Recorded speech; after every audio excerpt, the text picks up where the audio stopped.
queremos que el Señor aumente nuestra fe.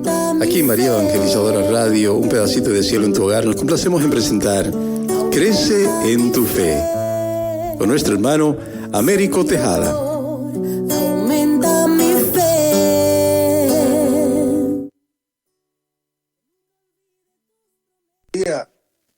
Y bendiciones a los radio creyentes que escuchan María Evangelizadora Radio, que están sedientos de la palabra de Dios. Les envío un saludo a su hermano Américo Tejada, de la parroquia San Simón Wistac San José, que está localizada en el Bronx y pertenece a la Arquidiócesis de Nueva York. Estamos aquí todos los miércoles de 4 a 5 p.m. y los sábados de 9 a 10 a.m. hora de Nueva York. En este segmento de estudio bíblico titulado Crece en tu fe, estamos estudiando el Evangelio según San Mateo. La palabra evangelio, de procedencia griega, significa originalmente la buena noticia y se empleaba para designar la recompensa que se daba al portador de una buena nueva o el sacrificio de acción de gracias que se ofrecía por ella. El apóstol Mateo escribe desde la Palestina para un público de judíos o de cristianos venidos del judaísmo.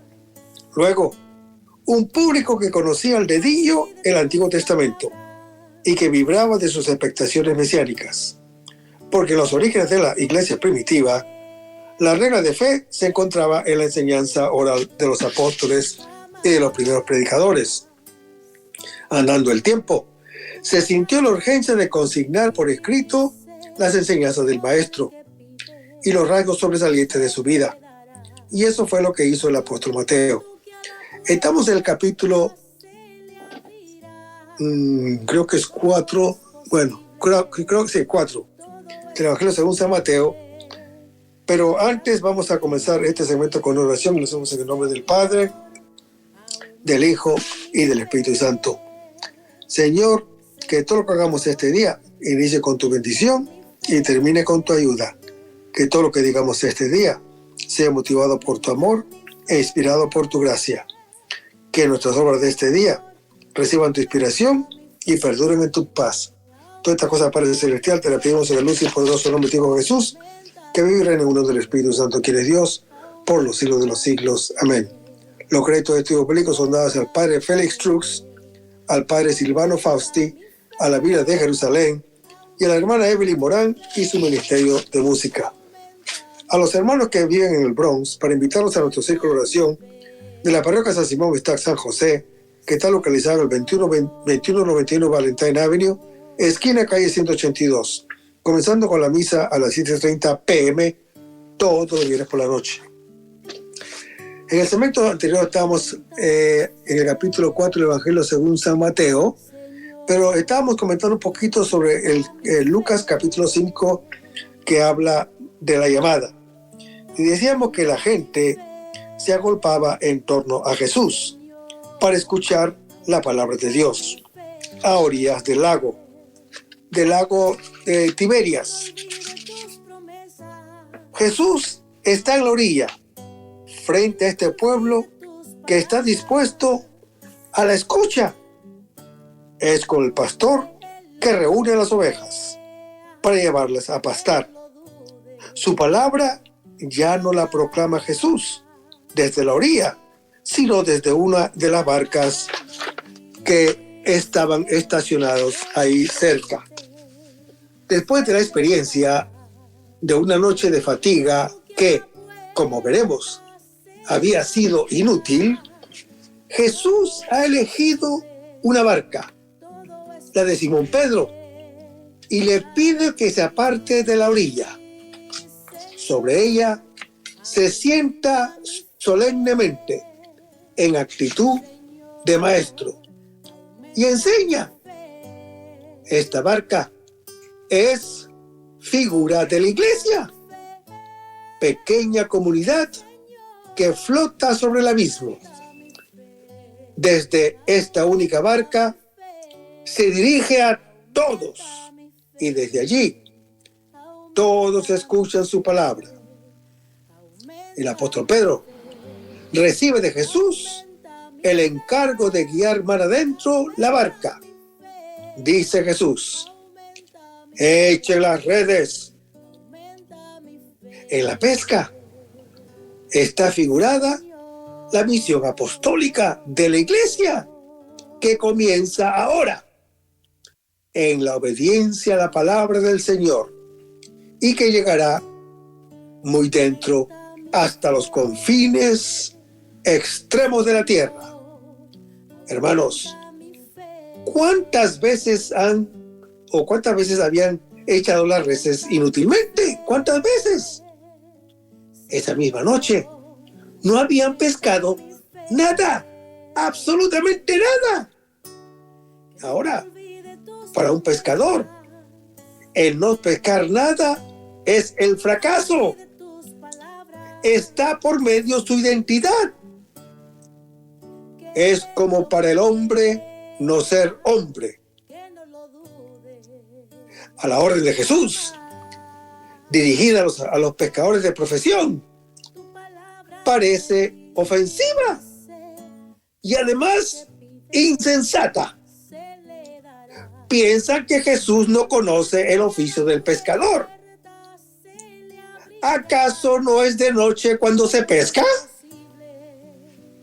Deberán comprender que no actúan por voluntad propia y que la acción produce fruto precisamente de día, porque obedecen al sol que ha salido para iluminar a aquellos que antes se hallaban en las tinieblas y en la sombra de muerte, según lo dice Lucas capítulo 1. Hermanos, es inútil y estúpido pescar durante el día, así como evangelizar donde no hay nadie. La obediencia a la palabra del Señor, de quien han oído y visto el poder, es el único motivo para esperar lo imposible, que ella promete a quien obedece. Hermanos, la fe no tiene otro apoyo. Ella produce el fruto infalible y desbordante de esta pesca, que excede toda expectativa y capacidad humana. Las redes casi se rompen porque son incapaces de contener la realización de la promesa, que es superior a toda fama, según lo dice el Salmo 138.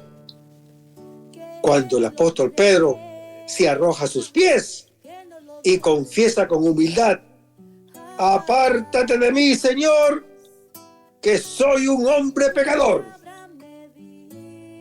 Nuestro Señor responde: no temas, de hoy en adelante serán hombres los que has de pescar. Y en esa nueva pesca tampoco fallará toda la eficacia divina. Instrumento de grandes prodigios son los apóstoles.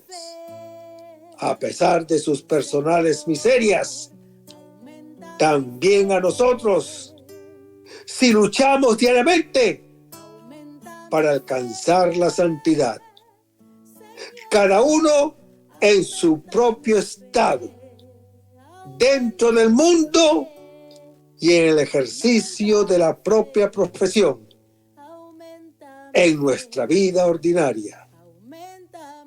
Me atrevo a asegurar que el Señor nos hará instrumentos capaces de obrar milagros, y si fuera preciso, de los más extraordinarios. Hermanos, Dios quiere que todos se salven. Esto es una invitación y una responsabilidad que pesan sobre cada uno de nosotros, que somos todos los creyentes. Recuerden, la iglesia no es un reducto para privilegiados. En la obediencia, el apóstol Pedro descubre el poder efectivo de aquel que obra lo que dice,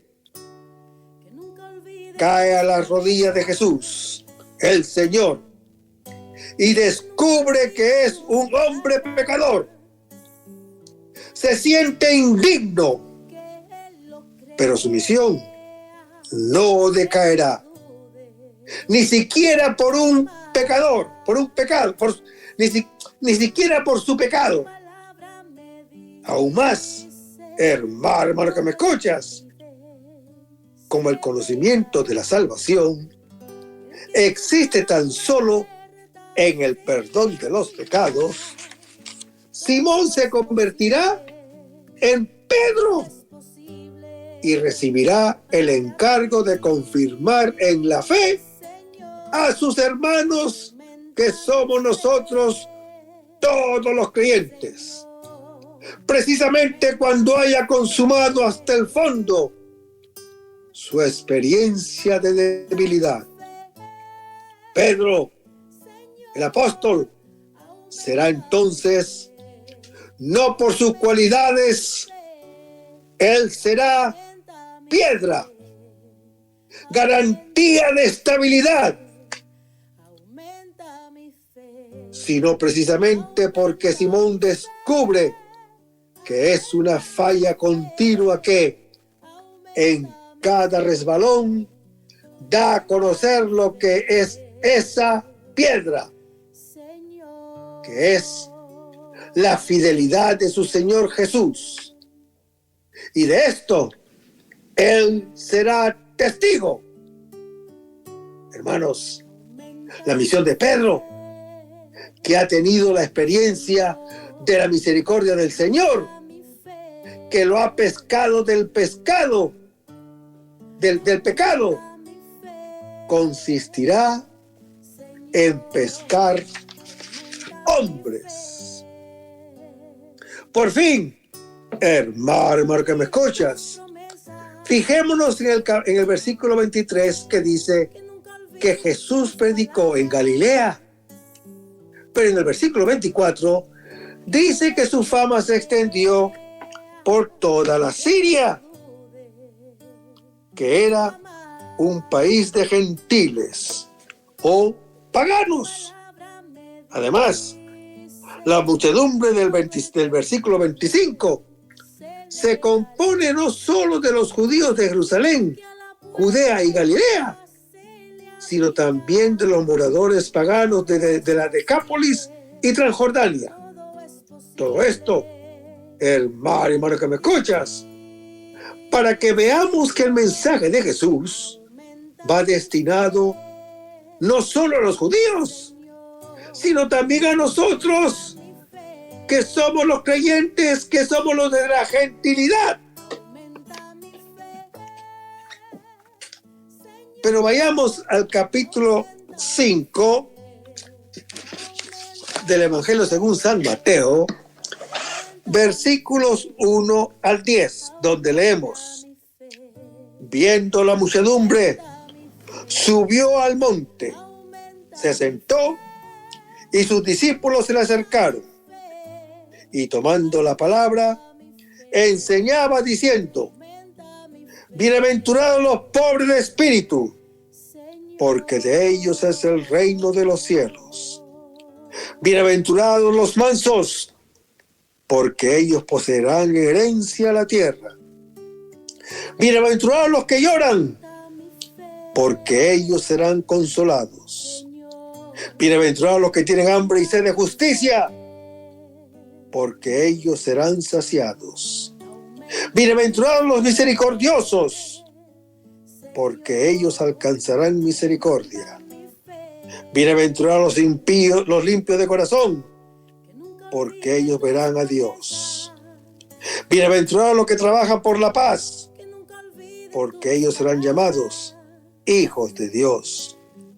Bienaventurados los perseguidos por ser justos, porque de ellos es el reino de los cielos. Bienaventurados, dice Jesús, refiriéndose a aquellos a quienes nosotros consideramos infelices. Para nosotros es bienaventurado el rico, Es bienaventurado el poderoso. Es bienaventurado el que recibe honores. Vale el que viene, puede y es tenido en cuenta. Para Jesús, es bienaventurado el pobre. Es bienaventurado el humilde. Es bienaventurado el despreciado. Vale quien nada tiene, no puede y no es tenido en cuenta. Hermanos, esto es una inversión radical de valores, sin posibilidad de malentendidos. O nos equivocamos nosotros o se equivoca Él.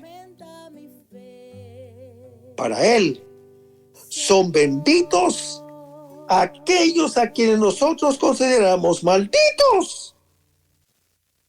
Malditos aquellos a quienes nosotros consideramos benditos. Hermanos, el comienzo del Sermón de la Montaña, que abarca 3 capítulos, del capítulo 5 al capítulo 6 y 7, del Evangelio según San Marcos, de Mateo, constituye el manifiesto, la magna carta del reino. Dice quiénes son sus ciudadanos, cuál su condición, los criterios con los cuales Dios juzga y obra son exactamente lo opuesto a los nuestros. El reino de Dios y el reino del hombre se oponen como 2 modos contrarios de valorar y de vivir. Son 2 modos opuestos de ser. El de Jesús, Hijo del Padre y hermano de todos, y el de quien, sin padre y sin hermanos, se hizo por sí solo contra todos. Podemos usar 7 claves de lectura para entrar en el misterio de este texto. La primera es cristológica. Estas palabras son una autobiografía de Jesús. Revelan su rostro de Hijo de Dios. La segunda, hermano que me escuchas, es teológica. Manifiestan quién es Dios, es su Padre, igual a Él. La tercera es antropológica. Muestran el rostro del creyente realizado, del Hijo a imagen del Padre. La cuarta es soteriológica. Nos salvan de la inautenticidad de la mentira, del fracaso. La quinta es eclesiológica. Muestra los lineamientos de la comunidad de los hijos que viven como hermanos. La sexta es escatológica. Revela la verdad de la realidad, el juicio de Dios, el mismo fin del mundo. La séptima es moral. Dije moral, hermanos y hermanas que me escuchan. Dije moral, no moralista. Nos llaman a obrar según lo que somos, a vivir nuestra identidad de creyentes. Hermanos, el Sermón de la Montaña es una catequesis bautismal, un breviario de vida cristiana, la regla de vida del Hijo, pero no es una nueva ley, más imposible que la antigua. Es el corazón nuevo, prometido por los profetas. En efecto, hermano que me escuchas, lo que Jesús afirma aquí es lo que Él vive y con su carne comunica a toda carne. Sus palabras no son ley, sino evangelio. No son exigencias nobles y difíciles, sino el don sublime y hermoso que nos ofrece al hacerse hermano nuestro. Sin el don de su espíritu, las bienaventuranzas son una ideología sublime, tanto más desesperante cuanto más sublime. Jesús no solo dice, nos da a nosotros lo que dice. La palabra de los capítulos 5 al 7 tiene el poder de hacer de nosotros unos hombres nuevos, como se narra en los capítulos 8 y 9.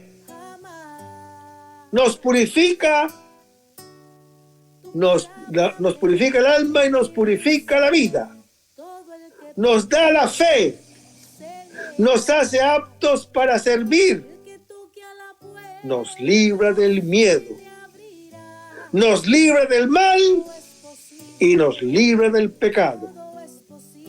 También nos libra de la enfermedad y sobre todo nos libra de la muerte. Nos hace capaces de ver y anunciar el reino de Dios. Hermanos, las palabras de Jesús son la medicina para nuestros males. La verdad que sana el corazón de la mentira que se halla en su origen. El sermón de la montaña es un indicativo que se vuelve imperativo.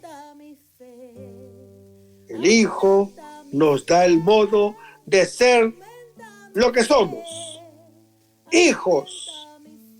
Por consiguiente, hermano que me escuchas, debemos hacernos hermanos. El hombre no tiene otro deber sino el de llegar a ser lo que es. Es importante ante todo captar la belleza de este sermón que nos vuelve a regalar en el Hijo nuestro verdadero rostro y el del Padre. Estas palabras no van dirigidas solo a los discípulos, ni siquiera a los de mayor disponibilidad. Son para todo creyente que busca la propia verdad. Le restituyen su realidad más allá de toda apariencia. Por consiguiente, hermano que me escuchas, son la salvación de este mundo, el pleno desarrollo de sus potenciales. Jesús, crucificado y resucitado, es la realización de las bienaventuranzas. Como crucificado, cumple la primera parte, es pobre, es afligido, es manso, está hambriento, está sediento de justicia, es puro de corazón, es pacificador y es perseguido. Como resucitado, cumple la segunda. El reino es suyo, es consolado, hereda la tierra, es saciado, haya misericordia, ve a Dios. En otras palabras, es hijo de Dios. Hermanos, las bienaventuranzas son la tarjeta de identidad del Hijo. La iglesia está formada por aquellos que escuchan las bienaventuranzas y, con la fuerza del Espíritu Santo, hacen que Jesús sea su vida y su regla de vida. Y en el versículo 1 se lee: viendo a la muchedumbre. El sermón está dirigido a las muchedumbres, a la humanidad oprimida por el mal, que la afecta desde los 4 puntos cardinales, como está en Mateo capítulo 4. Las palabras que siguen son la terapia que los convierte en hombres nuevos, con la misma sabiduría del Hijo. Y dice que Jesús subió al monte. Hermanos, Dios sobre el Sinaí reveló la palabra. Aquí se manifiesta el Hijo, prototipo de todo creyente. Es la palabra cumplida perfectamente. Y dice la Escritura que Jesús se sentó. Jesús camina cuando enseña con la vida. Se sienta cuando dice la palabra que explica su vida. Y dice que sus discípulos se le acercaron. Hermanos, en el trasfondo está una muchedumbre anónima. Discípulo es aquel que aprende, se le acerca para escucharlo y seguirlo. En el versículo 2 leemos tomando la palabra. Hermanos, toma la palabra para revelarse él mismo, como el verbo eterno del Padre. Jesús es aquel que dice y que es dicho, el que habla y la misma palabra. Y dice la Escritura que Jesús enseñaba. El verbo en pretérito imperfecto indica una acción que no está terminada. Él continuamente nos enseña, continuamente nos instruye y continuamente somos instruidos por Él.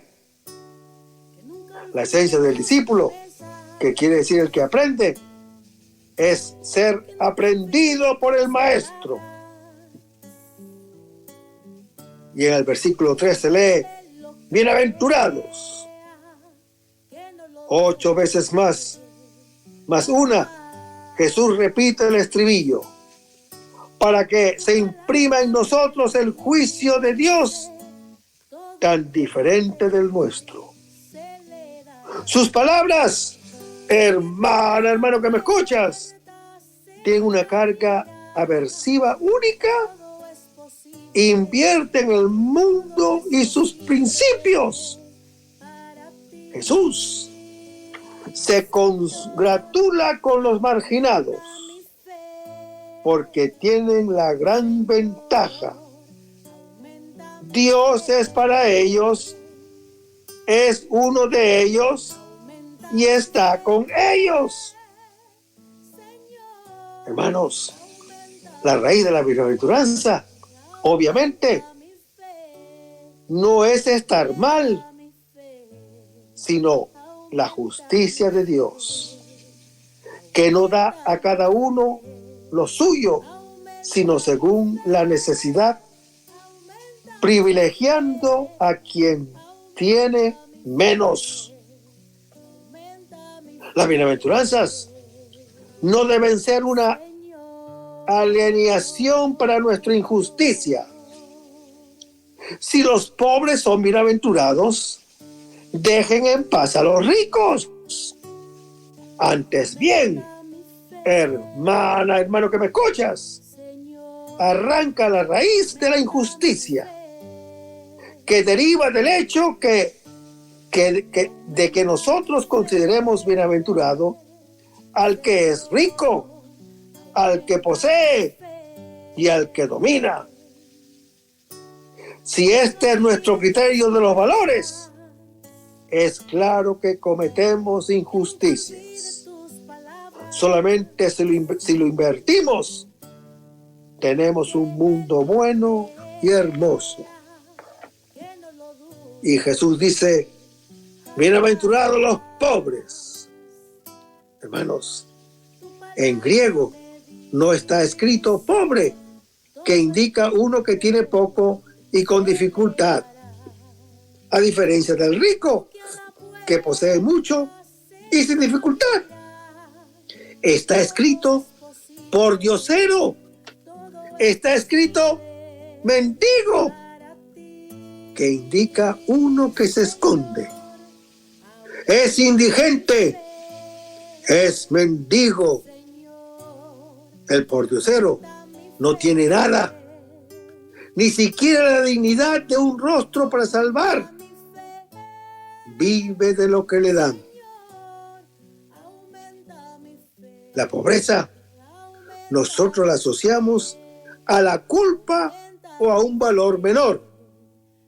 En el Antiguo Testamento, la riqueza es ciertamente un don de Dios, pero la pobreza es culpa del rico que roba o no comparte con el hermano.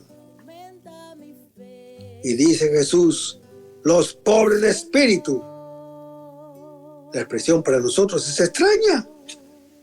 Se trata de un anahuín del Qumran, los doblegados en el espíritu, los humildes, los que tienen el corazón del pobre, en contraposición con los orgullosos de dura cerviz.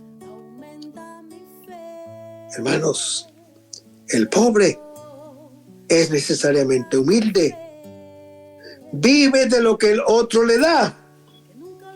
Esta es la condición del hijo, que todo lo recibe del Padre, incluso lo que Él es. Cada uno de nosotros, los creyentes, es lo que ha recibido, como dice en 1 Corintios, capítulo 4. La pobreza es el vacío que lo recibe todo. La absoluta recibe al absoluto. La pobreza en espíritu es la humildad, primera característica del amor. La comprende aquel que tiene los mismos sentimientos que tuvo Jesucristo, como lo dice en Filipenses capítulo 2. Dios es esencialmente pobre, no posee nada, es todo del otro. Su mismo ser es ser del Hijo. Si es el Padre, ser del Padre. Si es el Hijo, ser del Padre y del Hijo. Si es el Espíritu Santo. Y dice Mateo, ¿por qué? El motivo de las bienaventuranzas no es la pobreza, sino el por qué, que es su consecuencia. Dios da sus dones al pobre e incluso se entrega él mismo. La pobreza es la condición para acogerlo. Es la primera y la última bienaventuranza. Están expresadas en el tiempo presente. Las otras con el futuro. El reino de Dios ya es de los pobres y de los perseguidos, pero queda la atención hacia un futuro diferente. El don no elimina el camino de la historia, la cambia dándole una meta que el futuro hace evidente. La planta viene de la semilla que ha sido sembrada. Ninguno se ha de ilustrar. Cada uno recogerá lo que ha sembrado, dice el apóstol Pablo en Gálatas capítulo 6. Y el que siembra en el llanto, cosecha entre cantares, lo anuncia el Salmo 126. contra toda tentación triunfalista y milerianista. El reino pertenece al presente y siempre al pobre y al perseguido. Y dice Jesús, el que es el pobre de espíritu es el reino de los cielos. Hermanos, el reino de Dios es Dios mismo que reina. Dios es Padre. Su reino es el Hijo que en la fraternidad realiza su filiación. Y en el versículo 4 leemos, bienaventurados los mansos. Manso es aquel que no hace valer los propios derechos y prefiere ceder en lugar de encolerizarse. Es lo contrario de quien tiene la mentalidad vencedora. No agradece, no quiere dominar, no se impone a ninguno. Quien ama siempre es manso. El pobre se ve obligado a ser manso. El comportamiento modifica el sentimiento. Y dice que poseerán en herencia la tierra, como lo anuncia el Salmo 37. Hermanos, la tierra que suministra los víveres es símbolo del Espíritu Santo, que es vida. La tierra prometida es la promesa del Espíritu Santo. Quien tiene el espíritu de patrón, la pierde. Quien tiene espíritu de pobre, tiene la herencia. Es hijo igual al Padre, como su mismo amor a los hermanos. Manso es Moisés, nos dice Números capítulo 12. El que trae el reino, nos dice Zacarías capítulo 9. Jesús en Mateo capítulo 11. Si los reinos de la tierra pertenecen a los astutos y a los prepotentes, que tienen algo del zorro y del león, el reino de los cielos pertenece a los sencillos y a los mansos. Y en el versículo 5 leemos, bienaventurados los que lloran. Hermanos, el pobre es afligido, a él le va mal. En efecto, llueve siempre sobre mojado. La aflicción es una tristeza con llanto, un desbordarse de una incontenible pena interna al exterior. Pero la Escritura dice que serán consolados. El tiempo presente, que es de la aflicción, tiene un futuro diferente. Lo anuncia Isaías capítulo 61. Consuelo indica la alegría del mundo nuevo, en el cual ya no habrá ningún mal. Este existe todavía, pero ya no es la palabra definitiva. No puede y no debe esperar y obrar contra él. El futuro no es santificación del presente.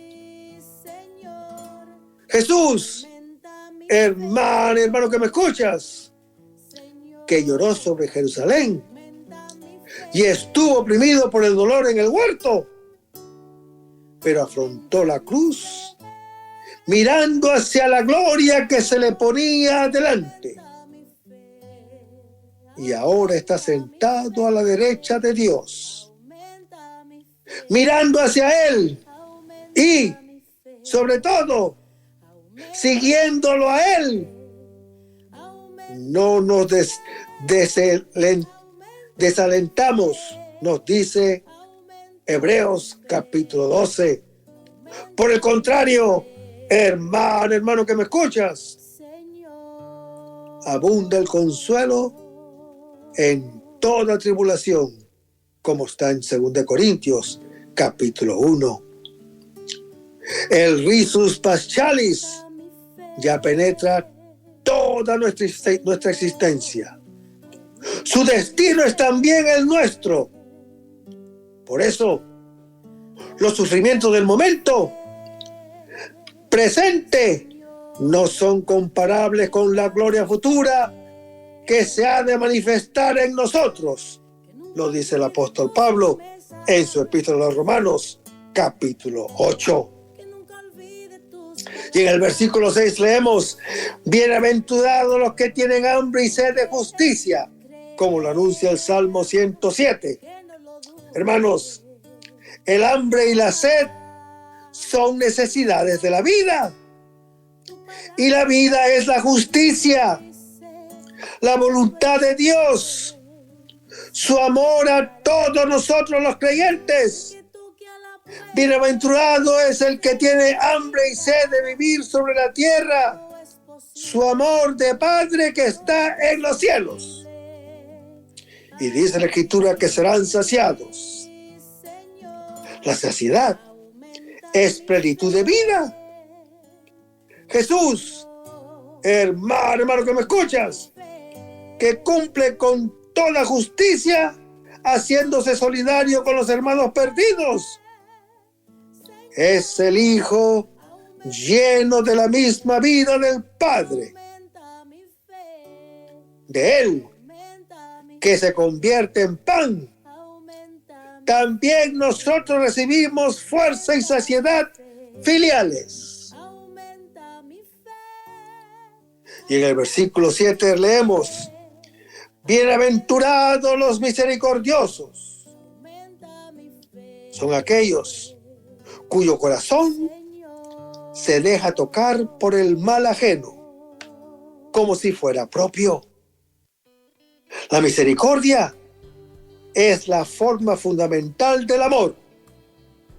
Es pasión que se hace con pasión. Y dice la Escritura que alcanzarán misericordia.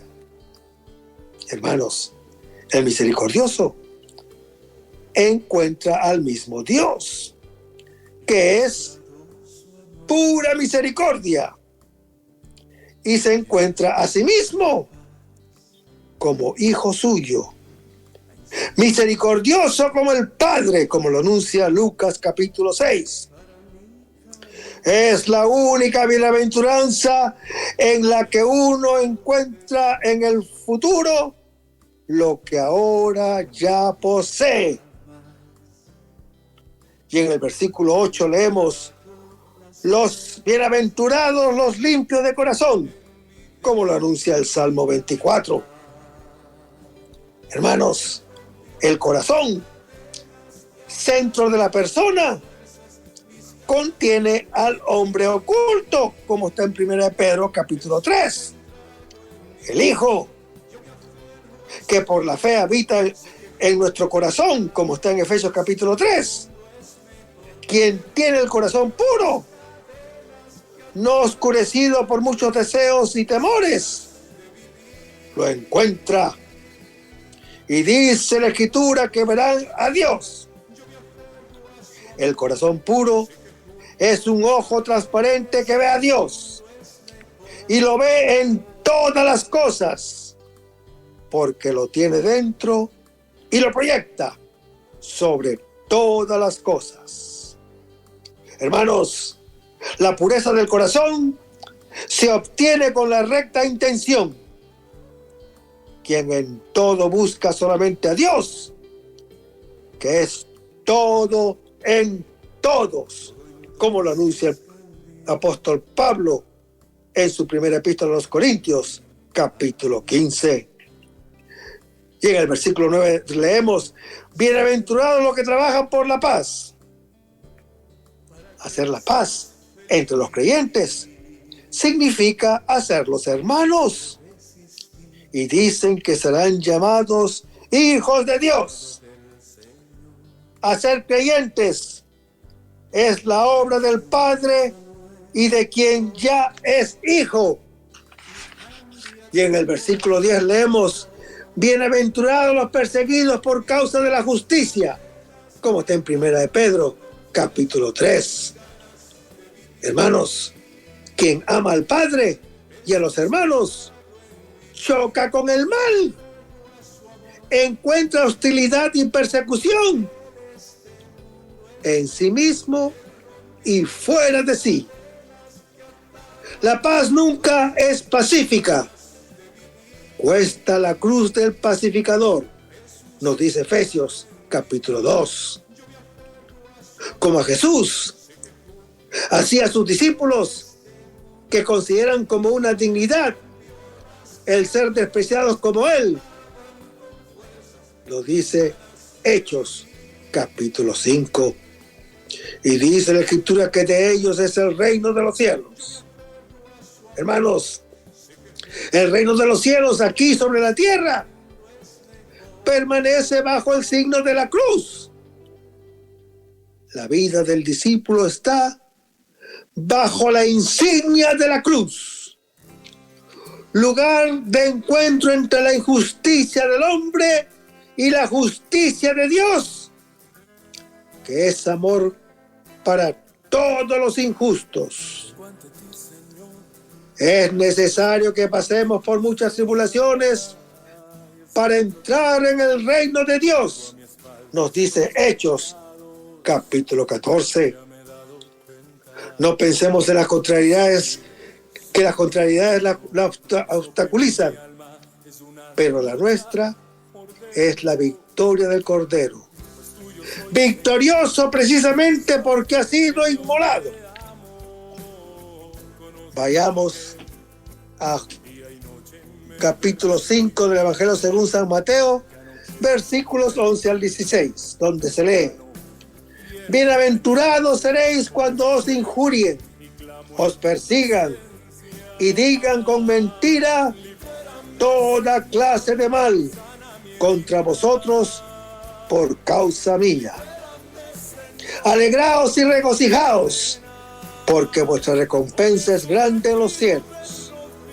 Pues de la misma manera persiguieron a los profetas anteriores a vosotros. Vosotros sois la sal de la tierra. Pero si la sal se desvirtúa, ¿con qué se salará? Ya no sirve para nada más, sino para tirarla en la calle y que la gente la pise. Vosotros sois la luz del mundo. Una ciudad situada en la cima de un monte no puede ocultarse. No se enciende una lámpara para ocultarla debajo del celemín, sino para ponerla sobre el candelero y que alumbre a todos los que están en la casa. Brille de tal modo vuestra luz delante de los hombres, para que vean vuestras obras buenas y glorifiquen a vuestro Padre que está en los cielos. Bienaventurados seréis, dice Jesús, dirigiéndose personalmente a los que han escuchado las 8 bienaventuranzas anteriores, dichas de un modo impersonal. Los que lo escuchan se convierten en un vosotros con respecto a él que habla. Es el vosotros de la iglesia, semejante en todo al propio Maestro, bautizada con su mismo bautismo.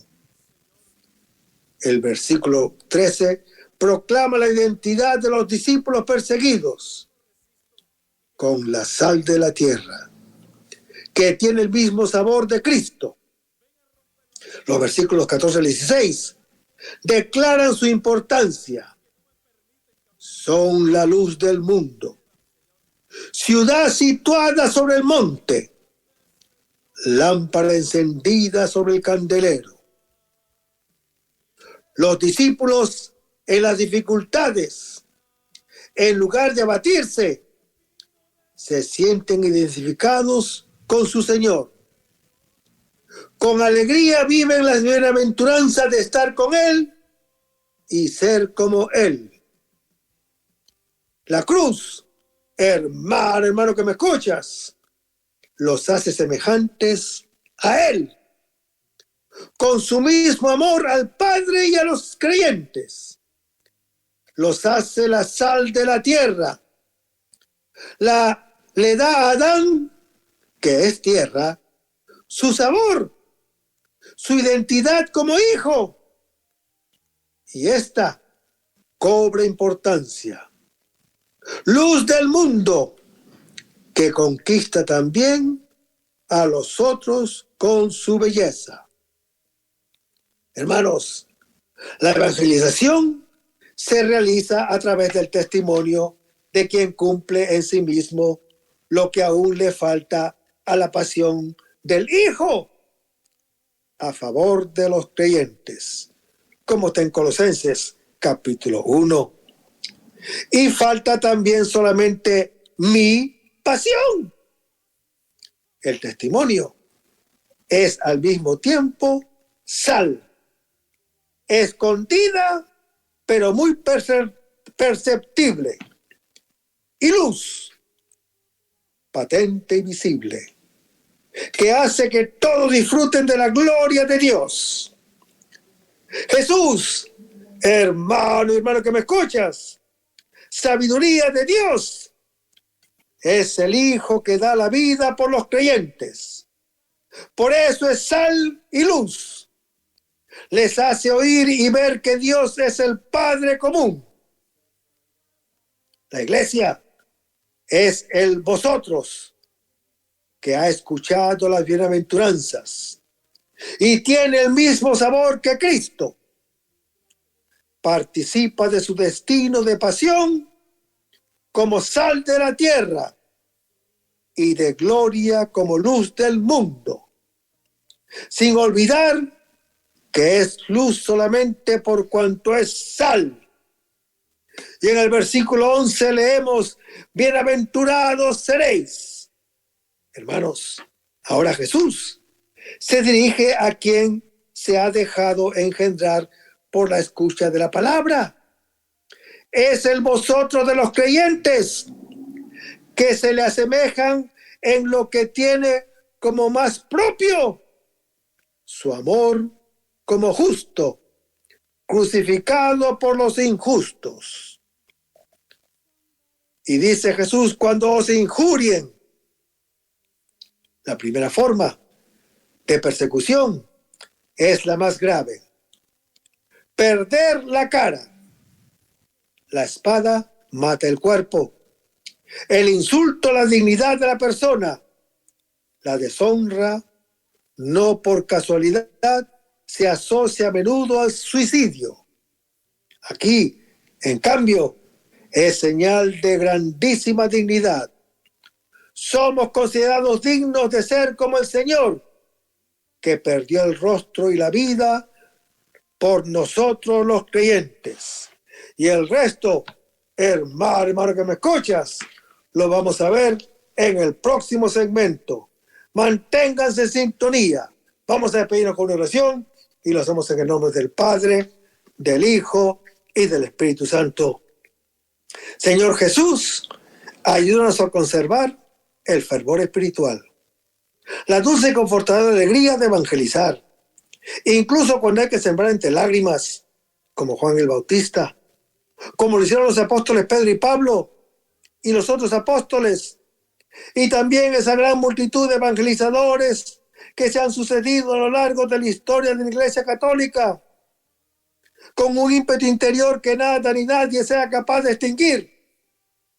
Señor Jesús, que sea esta la mayor alegría de nuestras vidas entregadas al Evangelio, y ojalá que el mundo actual pueda así recibir la buena nueva de tu Evangelio, porque tenemos la tarea de anunciar el reino de Dios y de implantar tu iglesia en este mundo que todavía no te conocen.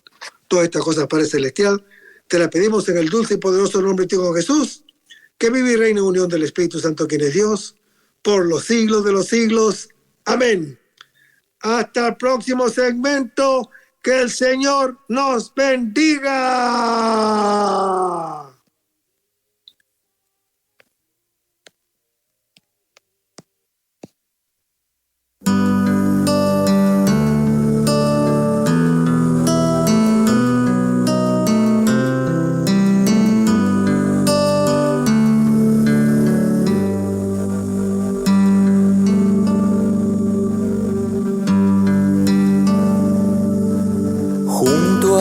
María, como un niño quiero estar.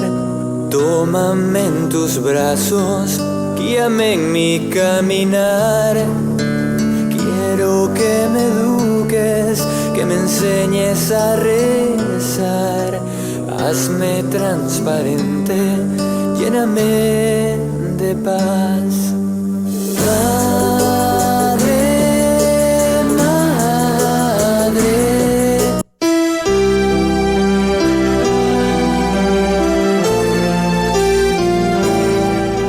María Evangelizadora Radio, una emisora 100% católica y llega a ti como un pedacito de cielo en tu hogar.